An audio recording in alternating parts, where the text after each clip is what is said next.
Hi, this is Ed again, and you're on Global TV, and you can see our logo up there in the sky.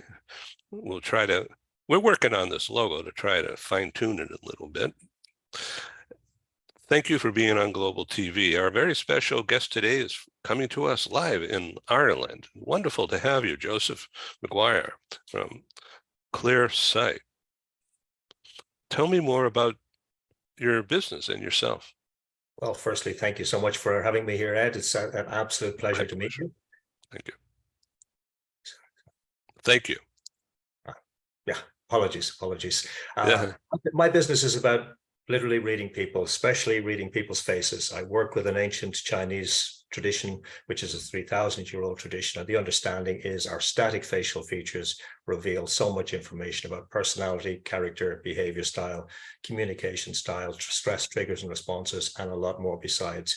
So I use that to help both individuals and companies with negotiation. I help with sales training. I do sometimes sit in on interviews for C-level roles and whatever else comes. Yeah. So you don't look at hairstyle or whether wearing glasses or facial hair or just the whole package, right? It's the whole package, and I've also added a lot of skills to my repertoire over the years in terms of like listening to the voice, in terms of where the voice is resonating from, what people aren't saying, where they hesitate, changes in pitch, changes in rhythm, as well as then the actual changes in expression, facial movements, etc. So there's a whole package of observing and listening as well.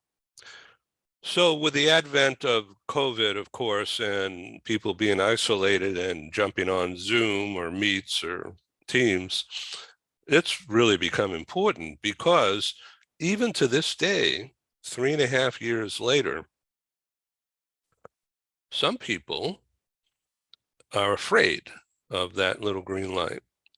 And in fact, I'd say most people are. I've been fortunate to be able to develop and produce and distribute more than 600 of these programs and generating a reach, according to Google Analytics, a reach into 100 countries and generating about 250,000 audience views, as they call it. So, I mean, that's significant for sure, starting from scratch in March of 2020. We use YouTube a lot, but LinkedIn has far greater reach on a consistent business basis. Yeah. YouTube has a tremendous reach, but it's so scattered. So we keep it all on my own YouTube channel primarily and my LinkedIn connections, but we use Facebook and Twitter and others, but it's too much. Yet looking at my face on camera, usually it's been without this logo in the background, just in my dining room. There's a red wall behind me. Of course, you can't see it here, but it's really comfortable. But after 600 plus times of looking at that wall, I decided I better show my logo more. Yeah. Okay, so when you are trying to get people comfortable, just like what I'm trying to do right now with you, for a moment, and to retain our audience grip about the idea of not to be afraid of the camera, but to make it your friend. What would be one or two tips just on that very, very specific idea of making the camera your friend? Yeah, well, the first thing for me is when I meet somebody is to smile. Yeah. It sounds so simple, it sounds too simple. But when we greet people with a smile, even if it's a whole Zoom room where you've got like 20 little sort of tiny images looking at you, when you greet them with that full, what we call the full Duchenne smile, where your eyes light up as well, it automatically helps people relax. It's almost like you can see them doing this. It's safe to be here. So that is the big one. And then it's just to get into conversation, just talk with them about general things so that you do a little bit of research beforehand. to get some idea who the person is, not just the title. But when you get some idea of who they really are and just have a little bit of general conversation, and you just reassure them through that it is just a conversation, they can almost forget about the camera. It's hard to do, but yes. So let's talk about positioning and media prep. So for instance, I've got this overhead light on and I think it's a little harsh, so I'm going to shut it off. Okay, and you see the lighting became softer on my face, and that could be more endearing rather than harshness or severe looking. And then I've got this little power light here. Oop, there I go. I'm like the Phantom of the Opera face. And then I've got this other light here. I'm going to shut it off. And then I become, whoa, Yeah. spaceman. So I'm going to put that back on and keep the other lights on. So it's like more sunshine.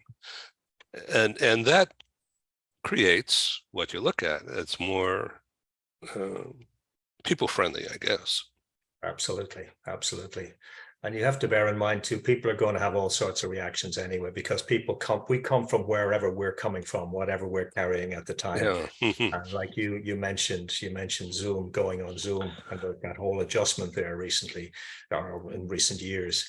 And a couple of pieces of research I read about people's experience on Zoom after being on for a number of months was the number of people who felt insecure because they felt that the other people on the screen were either better looking or more successful than them.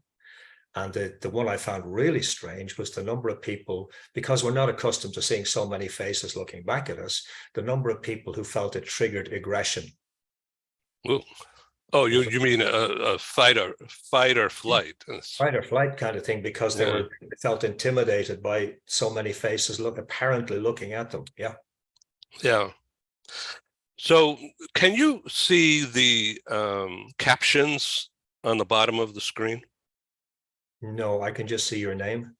Okay, so what I'm doing here for the sake of my audience is recording, of course, we're recording this, but I have closed captions that I'm recording. So when I get the downloads from Zoom, I get a gallery view, a Hollywood close-up view, and I get audio and written text.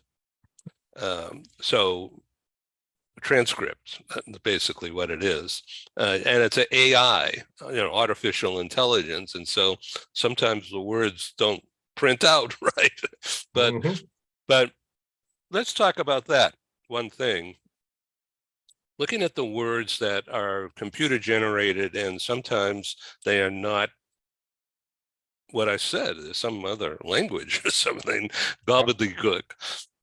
And yet visually, which is your business now, which is why I'm building this thing here. Yeah. Visually, when you're looking at me now and this background, do you find that my logo there, Global TV, and the earth and the sky, is that overwhelming? Do you think I ought to get rid of it? Try to tone it down? Would it be, is it too threatening?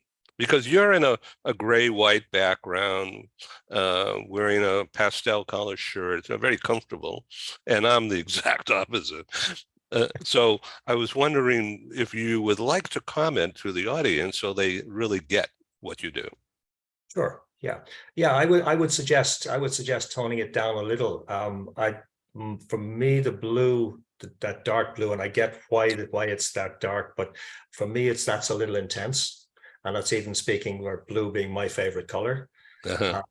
And one of the things that in terms of you maintaining people's attention is to ensure that the background is not too busy, because you want people to focus on you as well. So I would, my inclination would be to make the logo probably a little smaller, and yeah, just tone it down a little. Yeah, I don't know how to do that, but I'll get somebody who knows what they're doing. Oh, yes. Yeah. and get it done. But thank you very much for that feedback. I love feedback, and I live on it, and I work on it right away. So I'm not going to try to adjust it now and take your valuable time doing that. But like, for instance, yesterday, I had a talk show with some other people on another topic, and I wore a very bright Hawaiian shirt in honor of my friends in Maui. And with this background, and boy, it was busy and overwhelming. But I think I gripped their attention for a little bit. But my guests were very calm and very loving. It was okay. Okay, so are you right in Dublin? I am, yes. I'm in the heart of Dublin City in Ireland, and I'm a native Dubliner. Well, I was there a couple of times. First time ever was right after 2000. I produced a meeting there, a live meeting, and then we stayed. My wife and I stayed in a castle, which was converted into a hotel, about 2 hours north. I can't remember the name of it now, but it was a beautiful place, and we really liked Dublin. Would like to come back again. So let's talk about the science of looking at faces. Okay. Yep. Why don't you do a bit of a deep dive here about the technicalities? Yeah. Do you want to ask any specific questions, or? I don't know what to ask. So, other than, okay, so you're looking at people, facial, I don't even know what the words are, facial recognition or facial definition. Okay. Yeah, I mean, there's so many different aspects to looking at a face. And as I say, I'm specifically working with a 3,000-year-old tradition, but I've added a lot of skills, a lot of more modern skills. For example, you're probably familiar with the TV series of recent years, Lie to Me. No.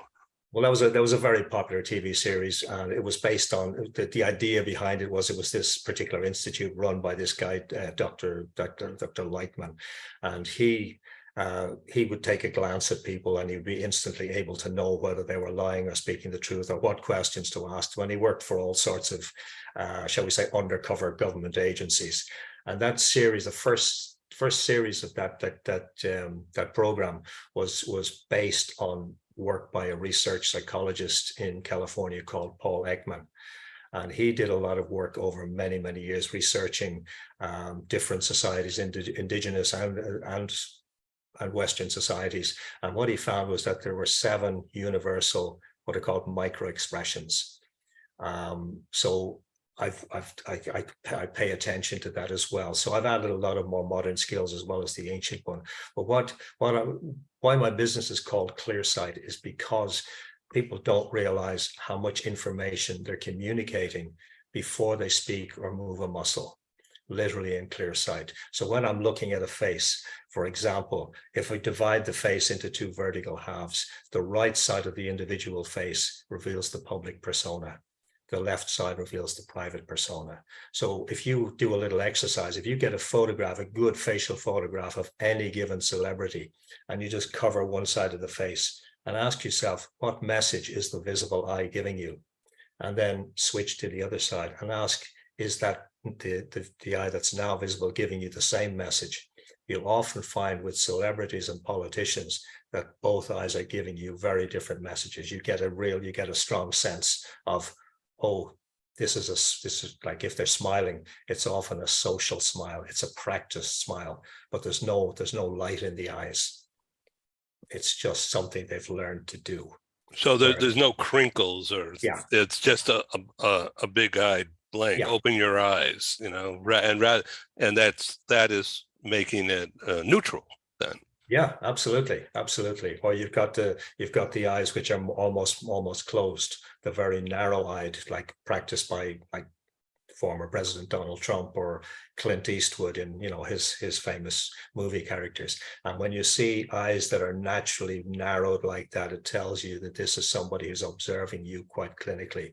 They're not emotionally open. So you don't overly engage emotionally with them. You just kind of take it easy and just check it out, what's really going on here. Boy, that's fascinating. So you must help a lot of courtroom procedures. No, I don't go near the legal side of things at all. I was a therapist for 30 years, and I had many clients who were lawyers, solicitors, police officers, detectives, probation officers. I even had some ex-prisoners as clients. And for me, there was just too much of what I call a heavy energy associated with both sides of the law. And I just thought, no, I never want to go there, because I'm picking up so much energy from people anyway. I can be like a sponge. And if people are in a place where they're carrying that, either like violence or aggression, I'll pick up on it very quickly, and I don't need that around me. Oh, thank you for that. That is enlightening. Wow. Okay, so let's talk about people that are common. In other words, like a celebrity or somebody whose face is around. Okay. And let's look at just for the moment the current British Prime Minister. Oh yeah. Okay. Yeah. Yeah. Young man, attractive, a banker, very wealthy. Yep. You know, comfortable with himself person, and it's like a breath of fresh air. It looks like a breath of fresh air with me. I'm sitting here in Southern California, and I've never met the guy, but I'd like to meet him. And I've seen him in photographed or visuals in different settings. Some very comfortable, and others quite formal, like at NATO or the group of whatever they call it. And he's actually short.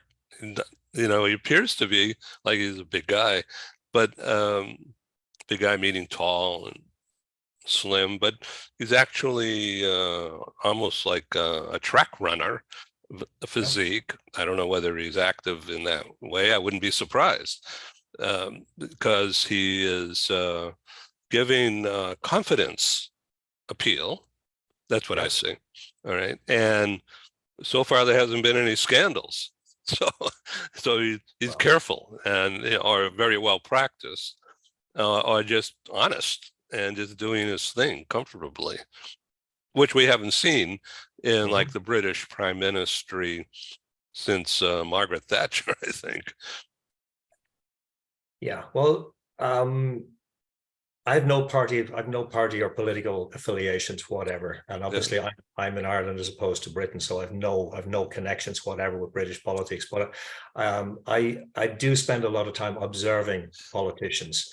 And one thing you learn is when you don't get to be leader of a country without having mastered political skills. And I mean the dark arts of politics, as well as the obvious stuff. And you don't get to be the leader of a country unless you've practiced and have been coached in body language. They get a lot of training in presentation, communication, how they carry themselves, how they dress. So a lot of what you're seeing with any of them, it doesn't matter which leader you choose, it's very practiced, it's very deliberate. And it's more instructive to watch when you get a gathering of political leaders together.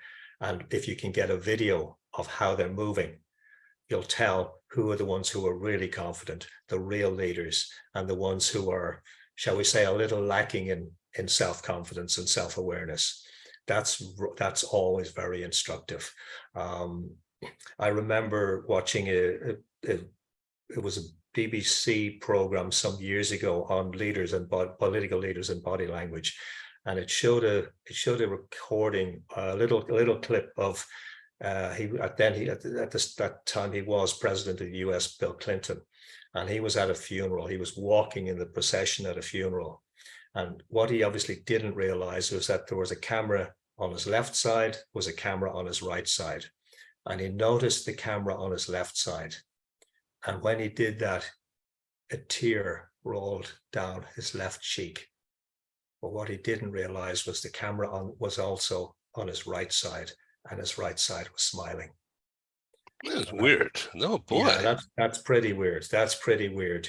But that's taking it to a whole other level of control. But if you watch leaders of any country and how they interact, how they move, so much of it is controlled and deliberate, and it's very consciously designed. And even if they're giving a speech, you'll often notice if you watch their hands, they're beating out the rhythm of the speech with the movement of their hands. So it's practice, practice, practice.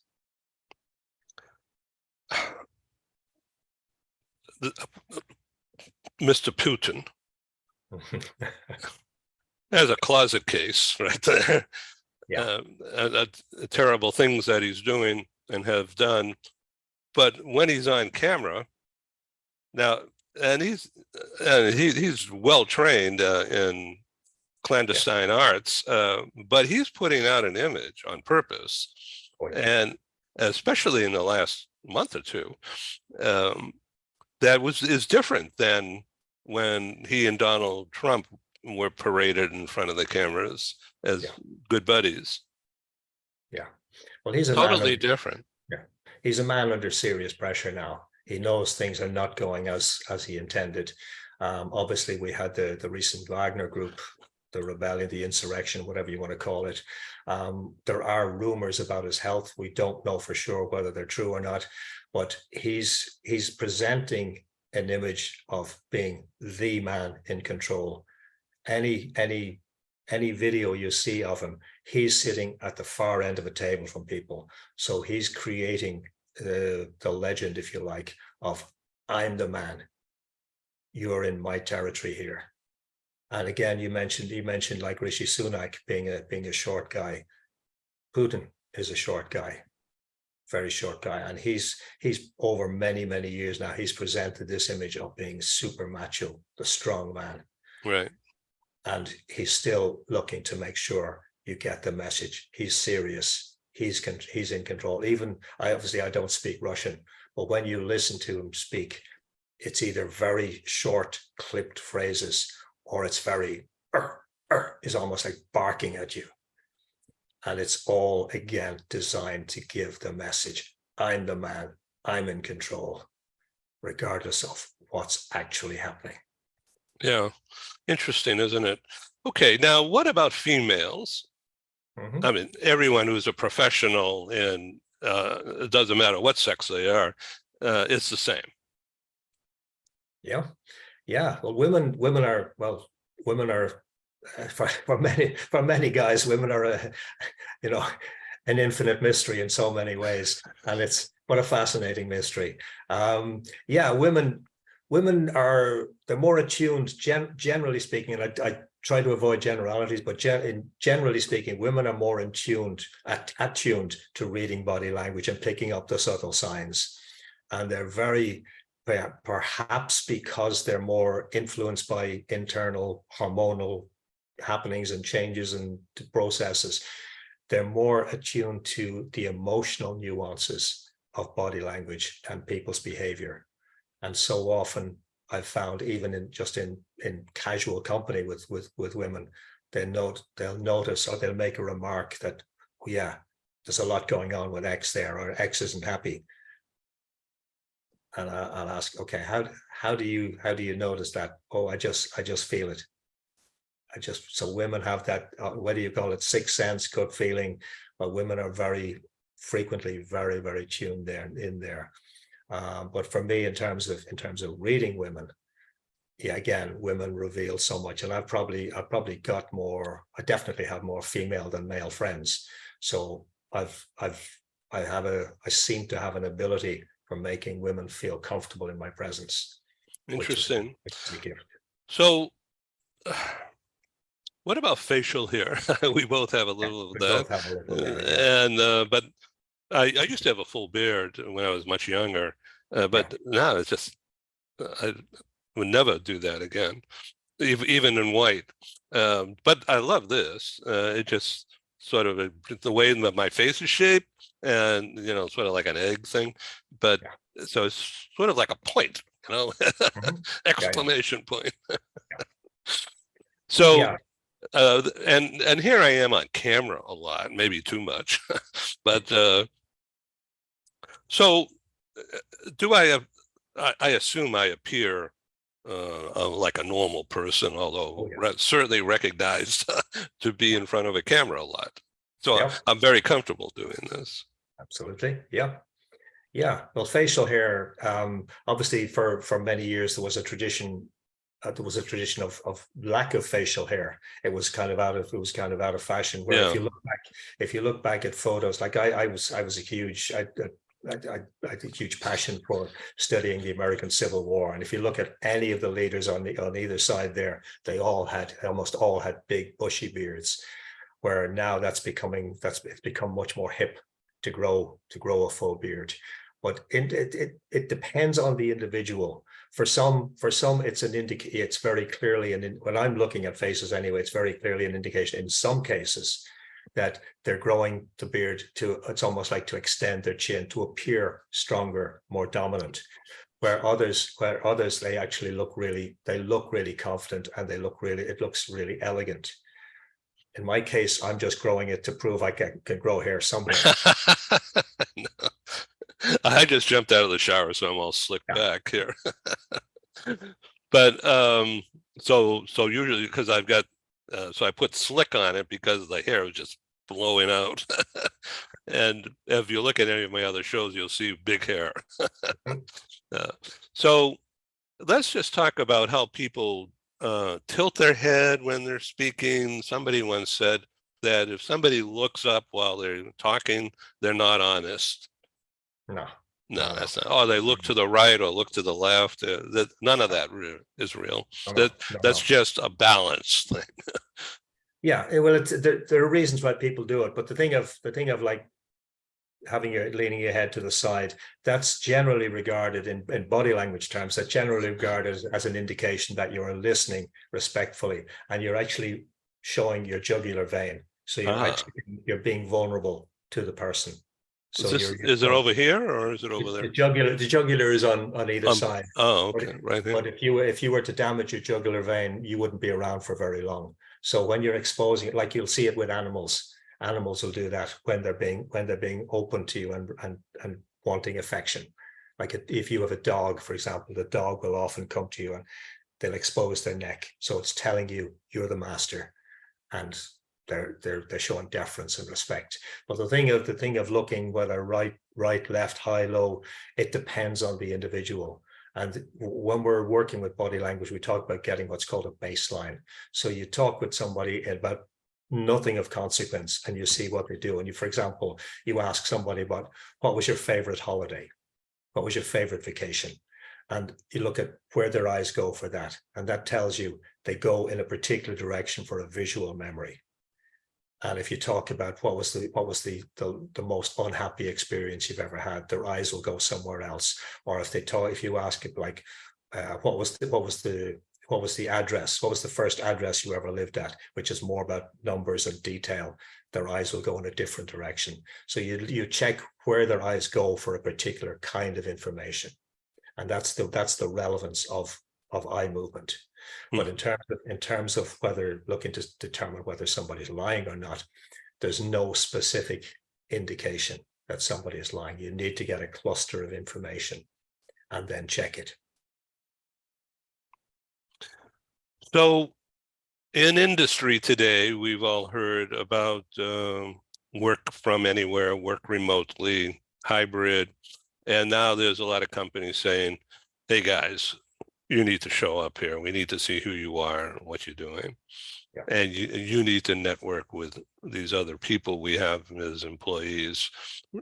But hybrid will always be around, I think, from now on.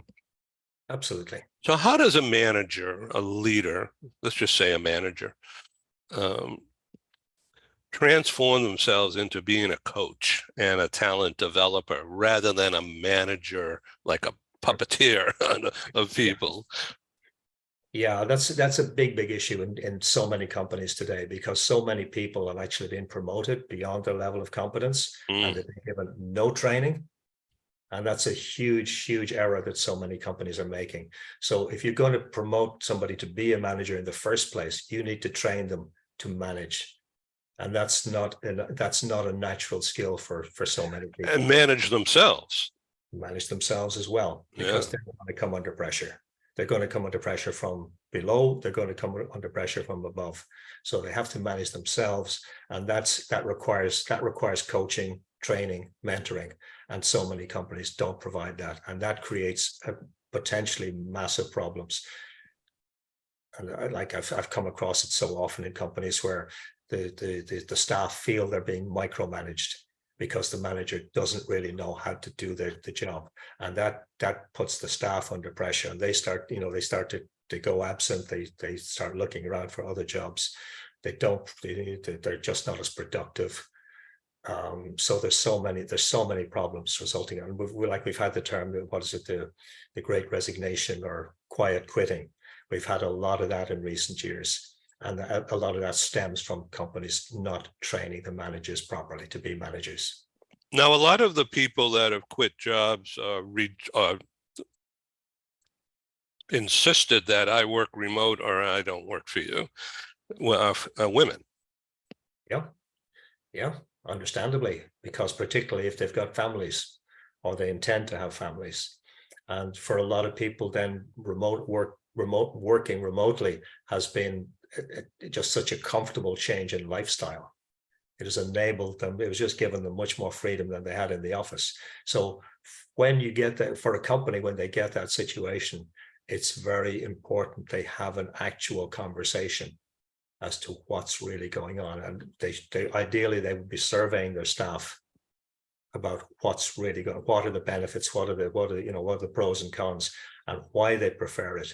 And that requires tact. It requires skill in having those conversations, because one common reason for women or people in general wanting to just work from home is because they don't like being micromanaged. There are issues physically in the office, and it takes really skilled detective work to find out what's actually been happening. And again, unfortunately, some companies don't want to go there. Fascinating stuff. I'm learning a lot, and I'm sure the audience out there is also. When we're done with this program, it needs to render, and I do a clip or two, but I'll send you the program for your own use, and I'll post it on YouTube and LinkedIn. A lot of people need to see this. Thank you. Thank you. Yeah, well, thank you. That's and I welcome you to come back and perhaps join another program. Now, I'm going to be in London live on September 21, and I'm very honored to be invited back. I was there in May 9. I produced a live meeting, which also had a virtual component. And my host facilitator was the global bank, HSBC. And so they found it useful, and they said, come on back and do it again. So September 21, we'll be doing that. Perhaps you'd like to join our faculty virtually and participate in a group conversation. There'll be corporate managers there, as well as owners of service companies, and in the room. And it'll be a small group, say 50 people, on purpose. And then the video audience, of course, will be huge going forward. But more on that later. So in summary, if there is a way to summarize, how would you advise the audience to prepare themselves visually and mentally, equally important, to be in a TV talk show? Wow. Yeah.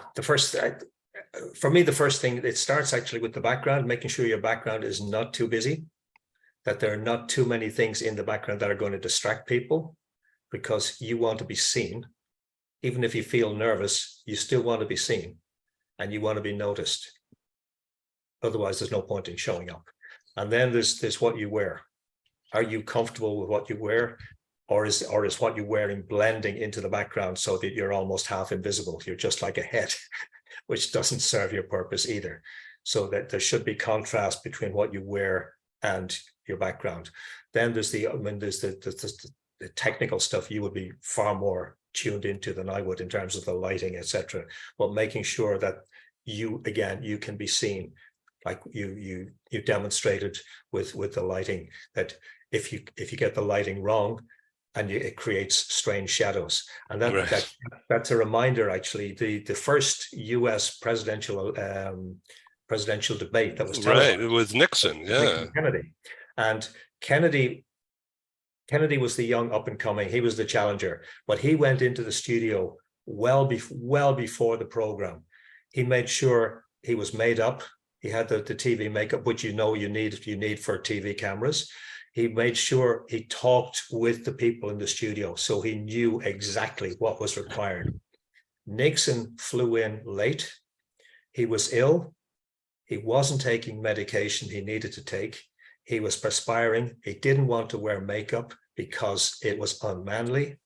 And he was under bright lights. He was under bright lights. And all these people are looking at him, so you get nervous, of course.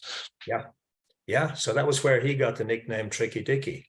And interestingly, that was the first debate that was televised. And the people who only heard the debate on radio thought Nixon won. Well, he's a bright guy, very bright guy. Yeah, but the greater majority of people who watched the TV debate voted for Kennedy. Right, and he smiled and he winked. It wasn't a show off, but he just projected a savoir-faire. Yeah. He was relaxed. He made people feel at ease. He smiled. And again, it goes back to that simple thing. Greet people with a smile. Yeah, thank you. And you make them feel at ease. Yeah, and what about the wearing of glasses? Because, with this thing, with the lighting and all that, you're seeing all this reflection. But when I take them off, I can see you, but you're blurry. Yeah. Well, I don't normally wear glasses. I only wear glasses for the computer. And it's just the amount of time I've spent on looking at a screen over the last 3 years, my eyes just became sore. So if I don't wear glasses and I'm looking at the screen, I can see you perfectly without them, but it's easier on my eyes to wear the glasses for the screen. Yeah. I would say do what you need. Yeah, I know. So I take them off sometimes so people can see my real face rather than that. Yeah. And you know what I found also? I want to show you something else. These are my driving glasses, which are totally different. Okay. I got a nice fancy frame, but it's totally different. Now, do I look like Clark Kent? Yeah, you look much more academic with those. Believe me, I'm not. Okay, so I'm being sincere. And I wanted to wear these because you could see through the glass being clear, and I thought it looked better. But the reflection is looks like a space cadet sometimes. So I try to push this thing back so I'm not so looking at it. But then I look small, and so I have to come up. There's so many things. Yeah, but I think the most important thing is that we're relaxed within ourselves, and that communicates itself. That in itself communicates a lot. Yeah. So I have found in the media prep begins with your guests' comfort. Internal comfort with what they want to say. Because if one is not, you can see it just like that, because the eyes dot around, or they can't get words out correctly. And I see it almost every day, that people are not prepared, even though I urge them to do some things. Most people do. I believe in content collaboration for their comfort, their convenience, and the sense of giving some control. Now, I'm setting the stage, of course, and we'll manage the talk flow and the time. But the more prepared my guest speakers are, whether it's in a panel setting or one-on-one, the show just gets higher marks, more eyeballs, and people are just happier because it worked rather than became problematical. Absolutely, absolutely. And the more relaxed we are, the more we can just have a conversation. Yeah, preparation is the key. Yeah. Thank you, Joseph McGUIRE, Clearsight Communications, and this has been a trip. Thank you. Oh, thank you, Ed. Delighted Please, to be here. please come back. Thank you. Yeah, I'm going to thank have you. some breakfast now. Cheers. Thank you. Bye-bye. Thank you for being on Global TV. My pleasure.